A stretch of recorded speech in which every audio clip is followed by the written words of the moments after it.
Hey, crypto enthusiasts! Welcome back to Mind Mingle.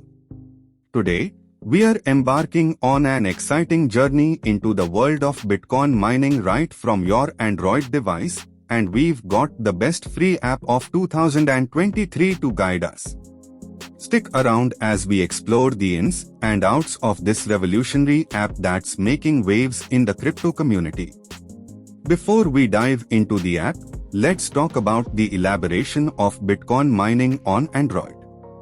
The crypto geography has witnessed remarkable advancements, and now, you can laboriously share in the mining process using your safe Android device.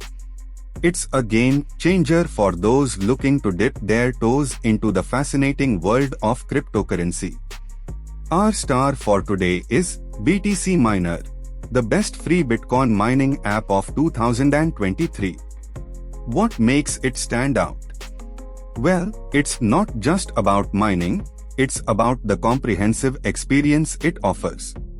Let's explore some key features that make this app a must-have for anyone interested in Android mining.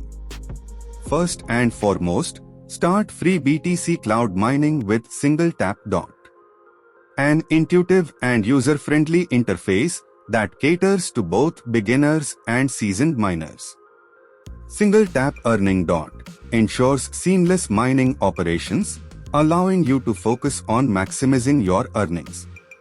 And welcome bonus and referral bonus for users. Provides real-time monitoring of your mining activities, giving you insights into your performance. Let's hear from the real heroes, the users. BTC Miner has garnered a positive response from the community. Users are praising its reliability, ease of use, and the positive impact it has had on their crypto journeys. It's more than just an app, it's a community of like-minded individuals striving for financial empowerment. And there you have it, folks. BTC Miner, the best free Bitcoin mining app for Android in 2023. We've covered the features, setup process, responsible mining practices, and even touched on the challenges and solutions. If you found this video helpful, don't forget to hit the like button, subscribe, and ring that notification bell. Happy mining, and I'll catch you in the next one.